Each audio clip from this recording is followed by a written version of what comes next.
Check, check, check. Hey, hey, hey, hey.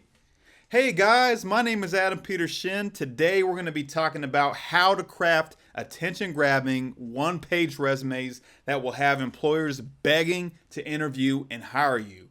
I hope you guys are super excited for today. You're definitely going to be learning quite a few new tricks that you can try with your resume. And my big promise to you, in the next 60 minutes, you are going to learn my exact strategy for how to craft attention grabbing resumes that will have employers begging to interview and hire you without making them too long or too wordy. Are you guys excited? Give me a heck yeah if you're excited. Give me a heck yeah at home if you're excited. Hope you are. All right. And as a bonus for attending the entire presentation, you will get access to my objective statement magic formula. Now, this formula will create the ultimate first impression to any employer who picks up your resume. You're definitely going to want to learn this, so I hope you guys stick around for the whole thing. Now, here's some things that I need from you before we get started. First of all, this info will dramatically impact how quickly you get your next job. That's the truth, guys. Obviously, the resume is the stepping stone between you and your next job. So all this information, and I'm hoping if you're tuning in today, it's because you really want to know how to improve it. So what I need is your undivided attention. Please close any and all forms of distraction. That means email, social media like Facebook, Snapchat, Instagram, etc., etc. If it's something that you can like, comment, or share, just turn that off right now and stay focused and participate. And I swear you're going to get so much out of today's presentation. So why should you listen to me? Why should you listen to Mr. Adam Peter Shin? Well, first of all, I worked for the University Career Center at UNC Charlotte, where I was trained how to write resumes that get results. It just didn't stop there. I actually had special next level training with my career counselor of 15 plus years.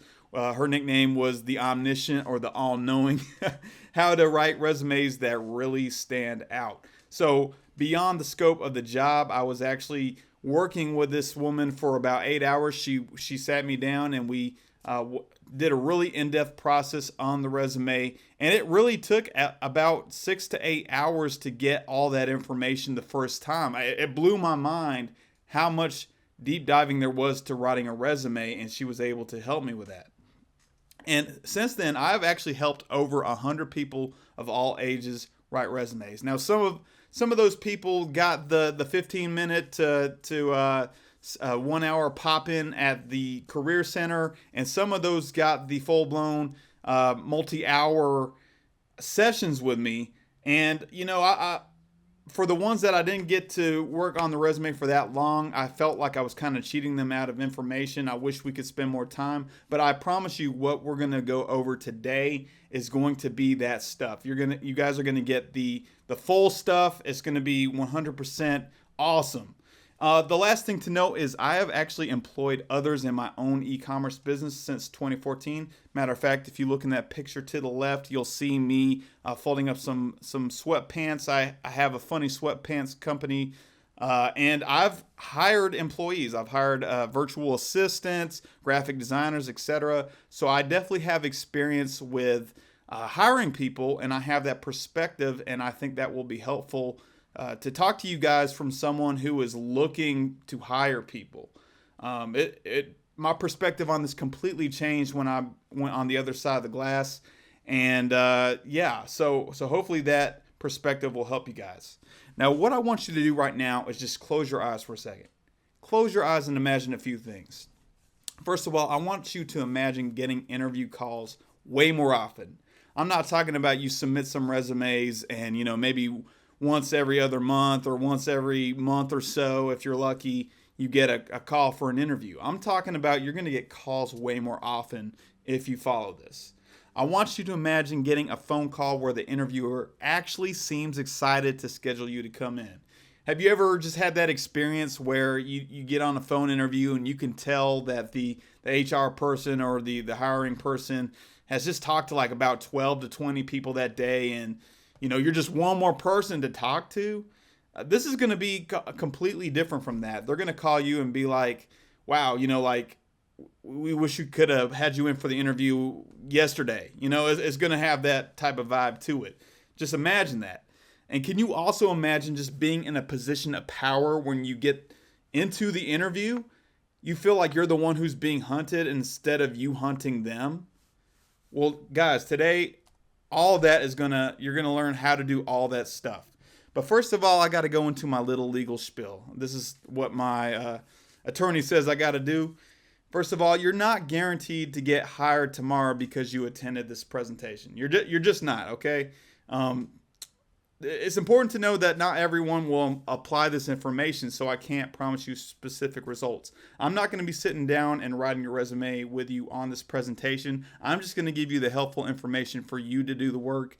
So therefore, I can't guarantee you specific results, but I promise that if you do apply what you learned today and you really take action with it, then you should see a drastic change in your results from your job hunting process.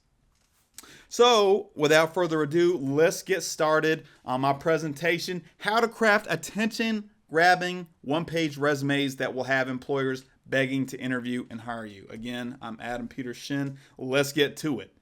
First of all, secret number 1, research the job position, then choose experience that is relevant and recent. And I'm going to open up each of these secret sections with a little bit of conventional wisdom, and all this is just I sent out earlier. I sent out a survey asking people what questions they had about resume writing, and these are some of the responses that I got back. So for this section, some of the responses: it's challenging to know what is absolutely necessary to include in a resume. There's a lot of conflicting advice about what to leave out or include. And I should send the same resume to each employer hiring for a similar job position. Interesting feedback. Let's talk about research. Why should you research? Well, first of all, research is the single most important thing you can do. Guys, again, research is the single most important thing you can do. Employers actually give you the cheat sheet of what they're looking for in their job descriptions. Raise your hand if you knew that. How many of you guys knew that? Okay, it may seem kind of, what's the word I'm looking for? It may just seem like super obvious that is not obvious, but that's what they're doing, guys. So because of that, each resume you write should be unique to each position you apply for. Every position is going to have a different job description. So, the typical way to do a resume is you just make one, you make a one-size-fits-all, and you send it. And it becomes something for nobody. I mean, it becomes nothing for nobody. What you want is to write individually resumes that are something for someone.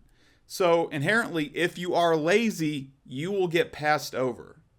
Don't be lazy. It would be much better to write 5 really good resumes and get interviews for 2 than to send out 20 and only get 1. You're literally cutting your effort down by spending more effort. And I know that sounds counterintuitive, but you're taking less shots. You're just taking better shots, if that makes sense. So what we're going to be looking at right now, I have a job description open for a production designer job that was actually for Shutterfly Incorporated. We're going to use this as an example throughout this presentation today. Here's an example of a job description. I'm sure some of you, or most of you, have probably seen these before, just kind of just searching for jobs over the years and stuff. But what you may have not seen that employers want you to see are all these keywords. And I've went through, I didn't print this out, but what I would recommend you do whenever you find a job description is that you print it out, take a highlighter, and just skim through and look at some of the keywords, some of the skills that they're looking for, and some of the job roles. Just go through and highlight. So what I've done, I've found a few like aggressive productivity, accuracy, customer information, and text errors, adjust layout, etc., etc. You guys can skim through. This is for a production designer role, so all these definitely make sense for that role. And, sometimes you'll get a job description that has like a knowledge, ability, skills section. And this is kind of like a condensed list of things and programs and Just really just stuff that they would like to have. It's not stuff that's always necessary, but stuff that they're saying that if this candidate had this experience, this would be perfect. So a little side note, never get discouraged if you see some stuff that you don't have experience for, because oftentimes employers will put a lot of stuff that they need that's extra. And don't get discouraged. Just always try your best with what the experience that you have. We'll talk about that here in a minute. But again, here I've come through and I've highlighted stuff like programs, Adobe Illustrator and Photoshop. If you have that experience, you can leverage that experience. Typesetting, photo editing, catching typos. I'm just skimming through quality, efficiency, tons of information. Again, guys, this is a cheat sheet. They're telling you exactly what they want to see in the resume. No ifs, ands, buts about it. So let's talk about experience. What is actually meant by experience? Now, I want you to just say yes if you thought that experience only equates to a paid job. How many of you guys think that? And it's okay if you do. It's okay. Trust me, that is a common misconception. Experience is actually stuff that can be paid and unpaid. So, for example, if you have a job that's unpaid, that is experience. Internships that are paid and unpaid, those are experience too. Don't count out volunteer work, mentorship programs, purchase courses, classes taken in school, relevant software, other relevant knowledge and skills. All of that stuff counts. All of that stuff is game to use in your resume. It doesn't necessarily make it less credible if you don't get paid. And in fact, the employer doesn't even have to know that. So again, let's go into this. I think I kind of jumped the gun just a little bit, but is unpaid experience good enough?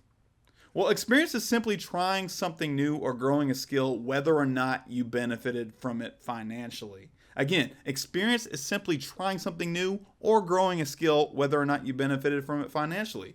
Unpaid experience is just as good, if not even better in some cases, as paid experience.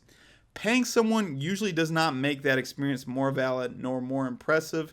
And here's my point in case. If you want to learn how to be a comic book nerd, you're going to ask someone who probably makes no money from their knowledge and hobby of comic book collecting and might actually be in debt because of their comic book collection / addiction. So guys, it's important to see that experience is not always because you got paid to do it. It's because you just did it, you learned it, you grew from it, etc., etc. Now, I want to tell you guys the number one takeaway of this entire presentation. If you get nothing else from this entire presentation, take this home, okay? The thing that matters most when writing a resume is your ability to make the employer actually feel the experience you have as if they were a fly on the wall when it happened. Just imagine being a fly on the wall, watching your best friend. Okay, let's just pretend you have a friend. You don't know what they do. You've kind of heard what they do. That's really how most resumes come across. Now pretend that you're a fly on the wall at their job and you're actually watching them on a day-to-day basis. My wife talks about her job all the time, but I've never actually been there when she's done her job. And if I was, I'm sure I would understand so much more about her job. And, you want your resume to reflect that. You want to feel like you're actually there. So what is relevant experience? Well, it's experience that can be transferred from one role to another. And the way you do that is by framing what the employer is asking for in the job description in your resume. Again, guys, going back to that cheat sheet, that job description, and what you're doing is connecting the dots. You're taking what they're asking from you and you're applying that to what you've done through your experience, and you're connecting that dots for them. You're letting them really become you in a sense and know what you know and have experienced what you've experienced. The way you do that is by using direct transferable skills and also indirect transferable skills. Direct transferable skills, in a nutshell, it's a one-to-one matchup. So basically, let's just say that you're a photographer, right? You own your own photo studio and you're applying for a job that's looking for a photographer or photographers. And you're connecting the fact that you had a photo studio and you went outside and took photos for weeks at a time, and or even years possibly if you have that experience and you're directly applying that one-to-one relationship. They need a photographer, you're a photographer. An indirect transferable skill might be something like, let's say they want a customer service person and they want someone to answer phones, and you don't have you've not been on the phone answering customer service stuff, but you've been replying through emails. You can sometimes take that customer service element, the underlying indirect skill that they're looking for is customer service, and you can say, well, I have this experience with answering emails, and that's still customer service. I still got the concepts of always pleasing the customer, always going extra. You can directly apply, or you can indirectly apply that as well. So what is recent experience? Recent experience is simply something you did or learned more recently than not. I mean, that makes pretty much sense. But the magic is when you combine the two. So how to choose experience for a resume? Well, the dynamite combination, the best experience is that which is both relevant and recent. You're taking stuff that directly applies to the job, and if it can be within the last year, the last 2 years, the last 3 years, that's the best. But you always want to prioritize relevant experience over recent experience, but don't count out if you have something that was a long time ago that's relevant. That's going to be more valuable than something that's recent but not relevant. So in that case, if you have to choose between including a relevant form of experience from 10 years ago over something that is recent but not relevant, choosing the thing from 10 years ago is what you want. You guys getting this? Does this make sense to you? I hope so. Okay. So from there, you're going to pick 3 to 5 what we call experience blocks to highlight on your resume. And I'm about to talk about that right here. So this is an example from resumegenius.com. I just picked it up real quick. Don't really focus on what's going on here, but I want to just kind of highlight what these look like. I'm sure you guys have definitely filled these out. You got the title of the job, you got where the job is located, the employer, and then the title of the job, and then you have the dates you worked there, and then underneath you have your descriptions. That's what basically comprises an experience block, and it's just like it sounds, like a block, a Lego piece. Think Legos when you think of experience blocks. It's stuff that you can pick up and put down in different places, and it's kind of fun to do that. So that's that. So experience blocks. Let's go into secret number 2, which is load your experience blocks with impressive and highly transparent descriptions using the magic formula. Ooh, magic formula. It's going to be some interesting stuff. So the conventional wisdom for this section: it's a challenge to convey the detail of my experience. I don't think I have enough experience to work with. I don't want my resume to sound like I copied and pasted the job description. All great points. We're going to cover all this stuff.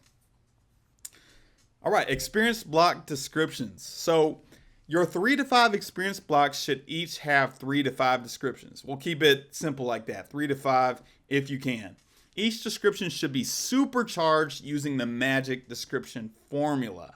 We'll talk about that in just a second. You should rank each description by how impressive they are and put them in descending order from top to bottom. So you want what you feel is your strongest description up top, the next strongest next, and so on and so forth down until you're either your 4th or 5th or whatever it ends up being. If a description wouldn't make you excited to hire yourself, don't include it. You really want to be tough on these descriptions. This is the meat of what we're talking about. And so why supercharge your descriptions? Well, let's talk about the average attention span in 2015. It was 9 seconds. Does that surprise you guys? Isn't that crazy? So basically in the 1980s, it used to be a lot longer. It used to be like a minute and a half. And if you look at advertising from back then, a lot of the advertisements would be longer, but their radio and other mediums like TV are forcing ads to be shorter to meet the attention span. And it's really very similar for employers. Now, employers aren't any like superhero person where they just have an unlimited attention span. Even though they're clocking in, even though HR and hiring managers are clocking in to go over resumes, they're still scanning it. They're still doing it the same way you and I would if we were looking at someone's resume. And employers scan resumes very similarly to how you and I scan Facebook. We're just going through, and if something catches our eye, maybe we'll sit there and read it. If it really intrigues us, then we'll respond to it. It's very similar to that with resumes.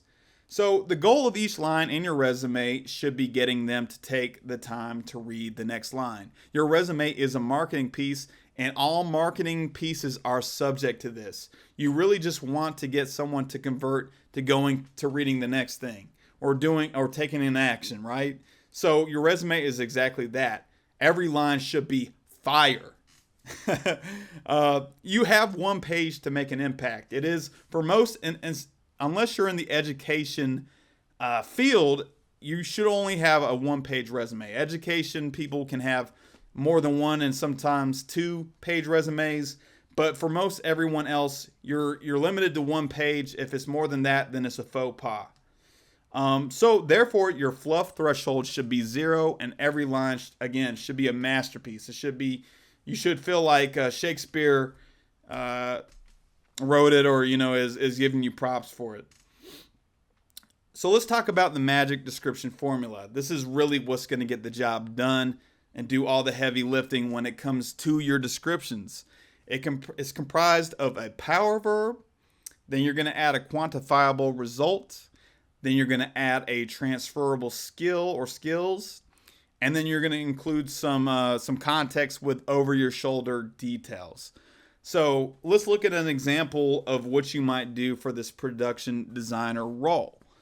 So encouraged, you start out with a power verb. It's it's showing that you have a sense of vocabulary, and it's making it to where you're not starting out every sentence with the same verb, like managed or did or done, or like stuff like that. Just kind of sounds stale and dull.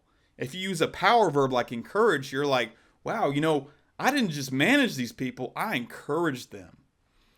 Moving on, encouraged 5 team members weekly through 60-minute one-on-one Skype meetings requiring sharpened interpersonal communication and conflict resolution skills. Now, 5 team members weekly, that is a quantifiable result. In fact, there's 2 quantifiable results here. You're not only saying that you manage 5 team members, but you manage them weekly. If you just said 5 team members, the employer who doesn't know you may infer that you could have managed them once every month or once every quarter or whatever it could be, but you're telling them that it was 5 team members weekly, and you were not only doing that, you were doing through 60-minute one-on-one Skype meetings. So you weren't meeting with all 5 of them together at the same time. You were basically taking 5 hours per week to manage these team members and oversee their growth, which is very transparent and telling. And then you're connecting it at the end with the transferable skills that we found from our cheat sheet, aka the job description. And that's telling a lot of stuff about what you're doing through that.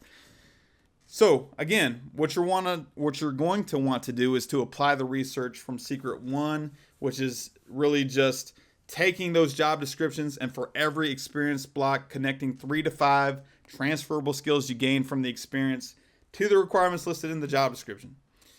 If you stick with the magic formula, guys, you won't be copy and pasting the job description, rather modeling what they want to see and applying your personal brand to it.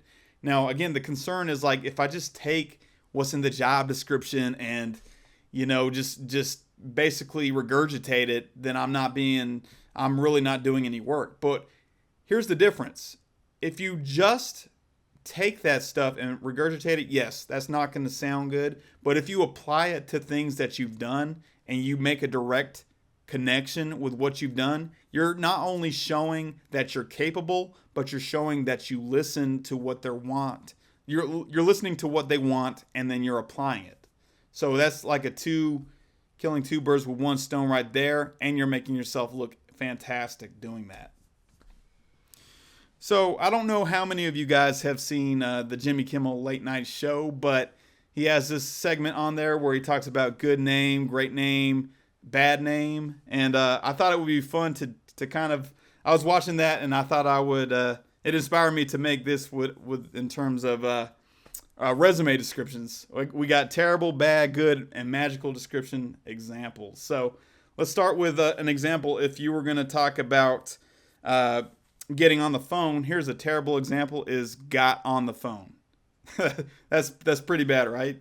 But a little bit better is handled inbound phone calls. You're being a little bit more forthcoming in what type of phone calls, but it's still pretty bad. It's got a way to go.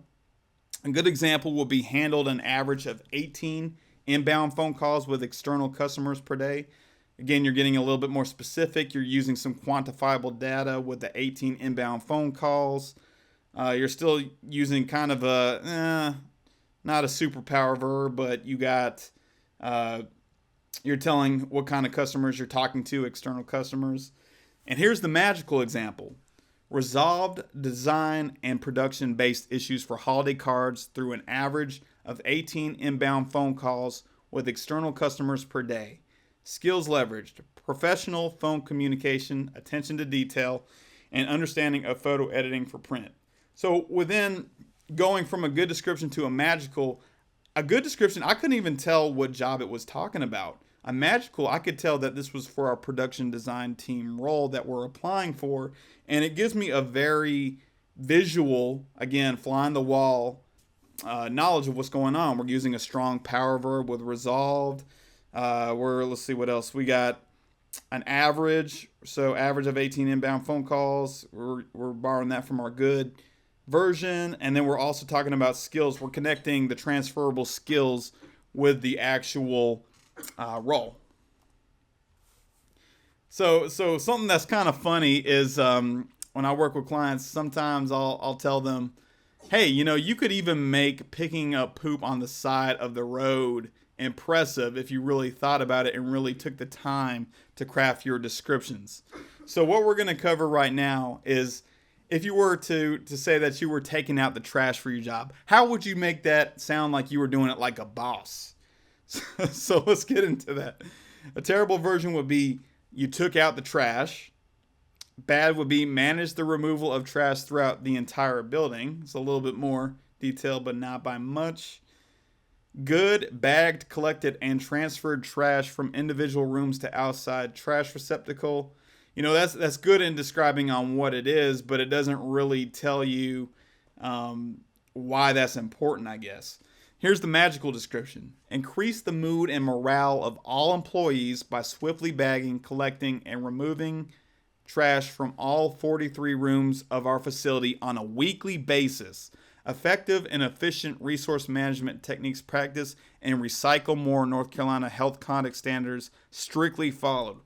Wow. Okay, so you're saying, first of all, our visual of this facility is expanded to 43 rooms, so that's a lot of trash you're taking out. Even if it was 15, that would still be pretty telling of how much work goes into that. And you're doing it on a weekly basis, so now we have that information. That seems like it would take at least several hours on a weekly basis. That's a lot of work there. And then you're being effective and efficient. You're tying in some transferable skills. You're saying that you're following rules and health conduct standards. You're basically you're leveraging a mundane task like trash and showing how you're a good employee. Does that make sense to you guys? I hope you guys are starting to get this a little bit. Let's move on for some things to consider. First of all, the length of a description does not matter as long as the description makes the employer feel like they were right over your shoulder. Again, right over your shoulder. Make sure that it's just very transparent and very visual. Kind of one thing that some people will think about, they'll be like, well, my descriptions can't be more than one line, Adam. It just looks bad. And that's totally false. You got to think about from the perspective of the employer. They don't care how pretty your resume looks. Well, if you're a designer, then they may. But what's even more important than that is the copy. It's the copy strategy. It's knowing what you did. So again, don't focus on the length. You want to focus on quality over quantity. So if you have the opportunity to write one magical description, it's going to be worth more than 5 terrible, bad, or good descriptions. Focus on making no fluff masterpiece descriptions, and you will do just fine. Your goal with each description is to get the employer to bypass an interview and hire you immediately. And guys, this is how you do this is through your descriptions on your resume.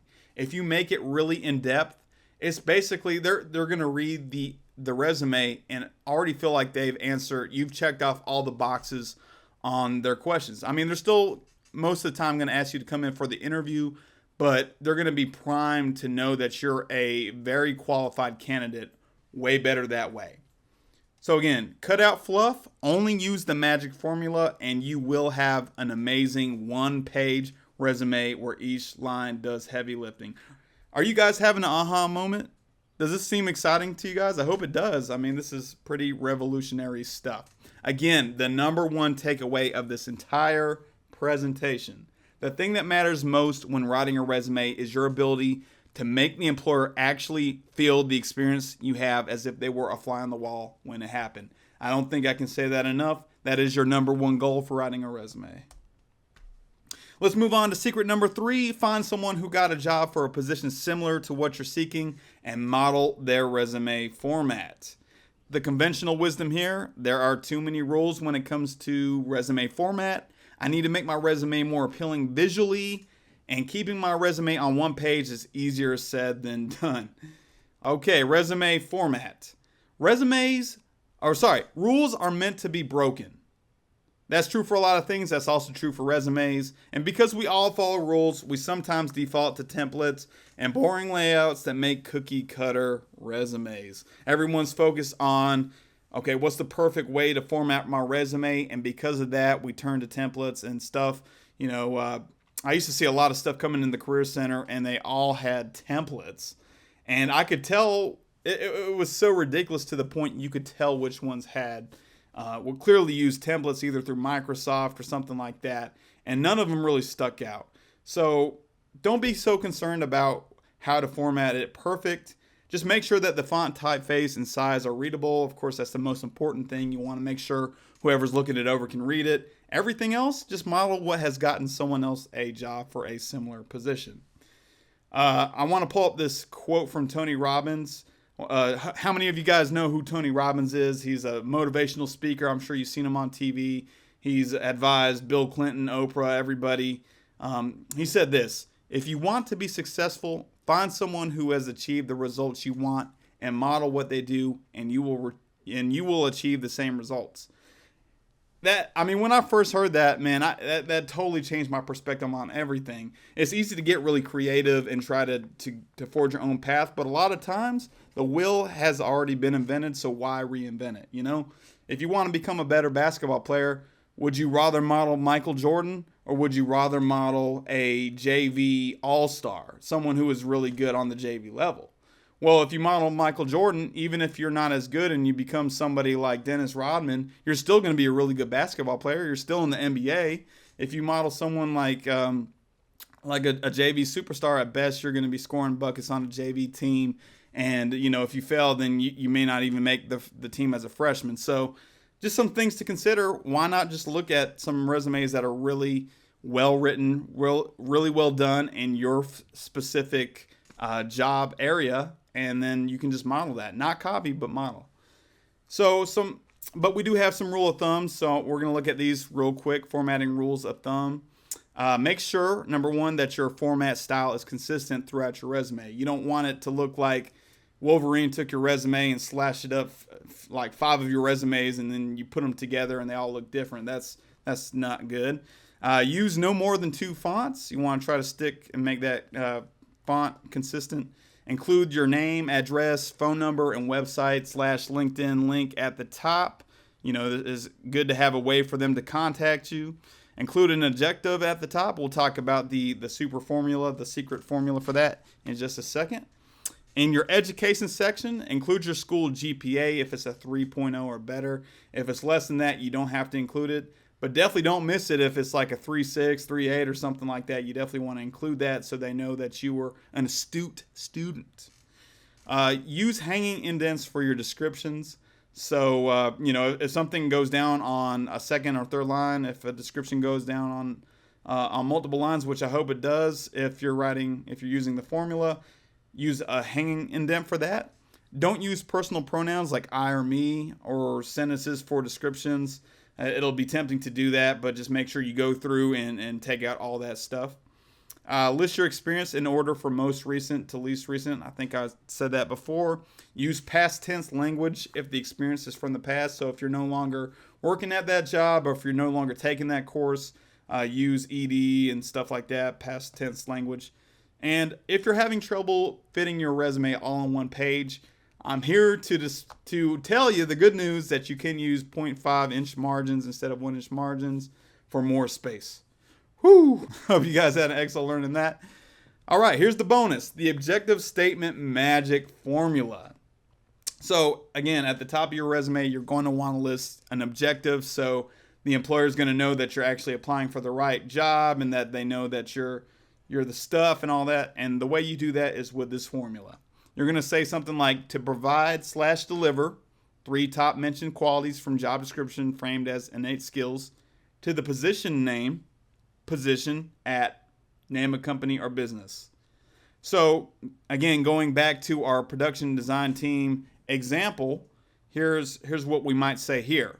To provide aggressively accurate proofreading, top quality photo editing, and high level interpersonal communication with outbound customer skills to the production design team position at Shutterfly.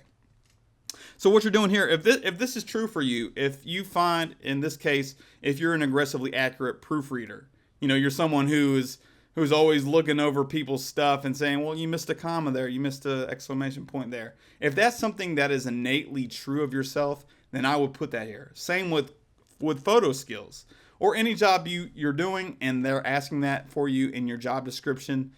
Just pick your top 3, the things that you feel are the most true of yourself, and put that there. And then when you put in the position name, and the name of the company, you're basically just agreeing that you're applying for this job, and they know that you're in the right stack of resumes, basically.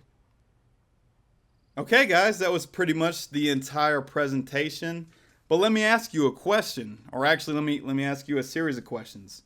Did any of this presentation overwhelm you? I mean, we did cover a lot of stuff over the past 45 to 60 minutes. A lot of stuff to take in. Is the idea of crafting a resume, even given these foolproof instructions, still a daunting task? I know for many of you it probably is. Would you like to work with someone who has helped over 100 people build their resume into an interview producing machine? I hope the answer to all these questions were yes. And if so, I want to take this time to offer you my Adam Peter Shin one-on-one resume coaching service. It's going to include an 8-hour one-on-one coaching session at $800 value. I'm going to take you through the same process my career counselor took me through, the in-depth process. You're going to bring me some job descriptions of jobs you're applying for. I'm going to ask you questions. I'm going to use some marketing knowledge to find out exactly what you can say in your resume to get the employer's interest super peaked. It's going to be a full hand-holding experience. I'm going to walk you through the entire process. There's no way you can mess up. I'm going to work with you on it. I'm also going to throw in a one future resume analysis and review, $197 value. So even after the coaching session, you'll be able to contact me and I will give you a thorough analysis of any resume that you're trying to send out in the future. That's $197 value again. I got a few bonuses with this as well. The first of which is the read unread resume ninja trick. How many of you are interested in what that is? It's a pretty stealthy trick. $97 value is going to be able to tell you whether or not an employer has read your resume, so then you can follow up with them through phone, email, or any other method of follow-up. The second bonus is the cover letter magic formula, which is a $397 value. Even before the employer reads your resume, they're going to read your cover letter. That's what comes on top of the resume.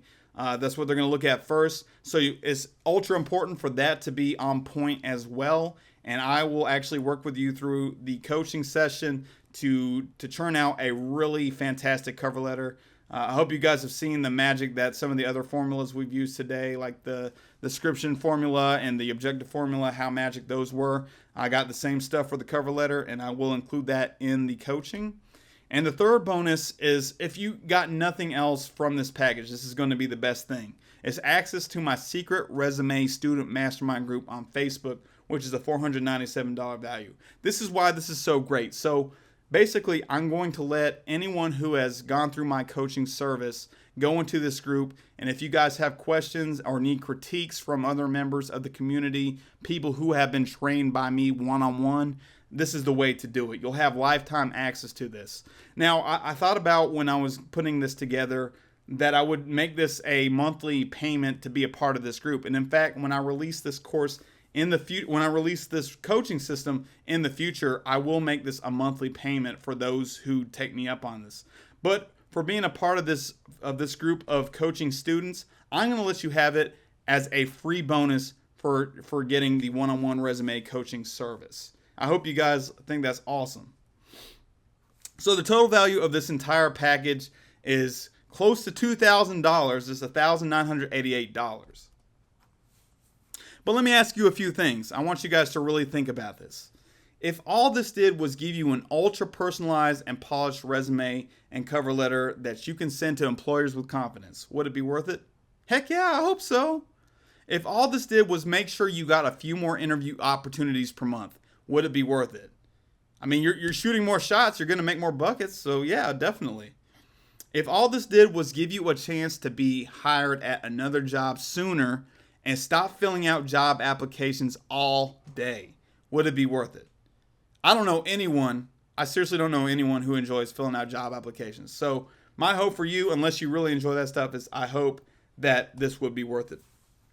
So let me ask you another thing. What's a month of unemployment costing you? Is it $3,000, $4,000, $5,000, $10,000, $20,000? I know some of you that are looking at this, maybe you're considering, maybe you know that your job is being terminated soon, or you know you're going to quit and you may be without a job for a while. How much is that actually going to cost you in missed salary? What about 2 months? $6,000? $8,000? Upwards of $20,000 and $40,000? I mean, if you're making that much, you might as well hire yourself. You know, you might your skills credential, you might be set for life for that. But still, conceptually, you're missing out a lot of money from being out of work, and really, you want to spend as less time as possible getting to your next lily pad, getting to your next role, and a proper resume writing structure and coaching is critical in that. So when determining a price for my coaching services, I basically had two choices. You know, I can make it really cheap and take on as many clients as possible and spend a lot of time, 8 hours here, 8 hours there, focusing on really building up as many resumes as I could. But then I thought about it and I was like, you know, that's just really going to take away from everybody who hires me as a coach for resume writing. And I knew that wasn't the best way to do it. So I did decide to make it a little bit more expensive so that I could really deliver quality with everyone that I work with. And I hope you guys can appreciate that fact. So you can see why this package would be an absolute steal at $997. I mean, we said that the value of this was close to $2,000. Half of that, $1,000, would that be worth it? Especially if you're, you know, on this side, you're out of work, missing $4,000 a month. Would that be worth it? Heck yeah. I think it would. I know it would. So that's why I want to go ahead and, again, recap this. The Adam Peter Shin one-on-one resume coaching, you're going to get 1 8-hour one-on-one coaching session at $800 value, one future resume analysis and review, $197 value. You're going to get the bonuses. The first one, the Read Unread Resume Ninja Trick, a $97 value. Bonus number 2, the cover letter magic formula, a $397 value. And you're going to get access to my secret resume student mastermind group on Facebook. It's a closed group. You're going to be added to it. You're going to be able to ask all your questions, a $497 value. All total value of $1,988. But if you get on this today, this is the pre-launch price. You're not going to pay $997 like what the public's going to pay when I go public with this. You're going to get the pre-launch price of $497. The way you get started with that, just click the button below. A button should pop up and it will take you to a new tab to fill out an order form. And without fear that this presentation is going to stop. Or, you can stay on and I'll tell you a little bit more. So again, I want to reiterate, this coaching is the ultimate hand-holding experience when it comes to resumes. Guys, this is going to be a foolproof method. I'm going to work with you one-on-one for hours. We're really going to dive deep. We're going to make this the best, most polished resume it could possibly be. You don't have to take this information and plug it in and try to figure it out on yourself. No, I'm going to work with you. I'm going to hold your hand. It's going to be fantastic. Money invested in this course will come back as a quicker job placement. Trust me, and you will get paid faster. You'll get paid faster if you're making a upward movement in your job. You'll get paid more, and you'll save time. So basically, what you want to think about is every couple weeks, obviously, you're getting paid. You're getting your paycheck, right? It's coming back. Money's replenishing all the time. What's not getting replenished is your time. So when you think about this, if you take this information or if you just try to do it your own way, you're going to end up spending a lot more than working with someone to get it done right. You're going to miss out. What if you got kids? What if you got a daughter whose soccer game is coming up and, I'm sorry, Becky, I can't, I got to sit here and write my resume. No, you're not going to be figuring stuff out because we're going to do it together. So keep that in mind. This is something you can get your money back all day long. You can't get your time back. The information from this masterclass is just simply not enough. Again, I've given you guys a lot of information. I know a lot of you may not have a marketing background, and marketing and copywriting specifically skills are really what make resume writing a lot easier. And you need someone who has those skills, who's a coach that can assure you will take proper action, someone who's going to hold you accountable, make sure you put the right stuff, and is going to, work with you, putting a lot of effort in to make sure that you get the most out of that resume writing experience. So now I just want to tell you, you have two choices. The first of which, you can invest in this coaching service and you will come out with a lot more polished resume. Or you can wake up tomorrow and say, hey, you know what? I'm going to try to do this all on my own. I think I've got enough information from this. And you can just, you're just going to you're either going to take a long time to figure it out and get it right, or you're going to do maybe some of the wrong steps. You're not going to go for the right skills that you should have gone for, and it's just going to take a lot longer to find your next job. Those are basically your two choices. Just consider them wisely. I'm not saying that one is better for you, but definitely consider the fact that you could have this done a lot quicker. So, you may be intimidated with the resume writing process now, but later this will be gone. If you invest in this course, all this intimidation factor that you have with spending hours and really just diving deep into your psyche, into your past experience and finding all the good stuff, all that stuff is going to be gone. I'm going to show you how to do it. Once we work together, it's going to all make sense. You're going to learn so much from the process that you'll be able to replicate it moving forward. And if not, then you got the group. You got the group to help. Everyone can bounce feedback off of each other. And it's really going to be a community solved way approach to writing future resumes. You're going to get lifetime access to that. Otherwise, it's just really just going to be trying to wing it on your own, and it may be really challenging for you. So again, I'm just going to one more time recap this offer. The Adam Peter Shin one-on-one resume coaching. I would love to have you participate. It's comprised of an 8-hour one-on-one coaching session, an $800 value, one future resume analysis and review, $197 value. Bonus number one is the read unread resume ninja trick, a $97 value. Bonus number two, the cover letter magic formula, a $397 value. And then also access to my secret resume student mastermind group, again, a $497 value. Basically a $2,000 value, yours today for the low price of $497. Please act today because that price is definitely going to go up. Maybe, I don't know. I could decide to change it a month from now, 2 months from now. I hope you act today. Just click the button below And again, I want to thank you for attending today's presentation. I hope you guys learned a lot. I hope to be working with you in the future, and have a great day.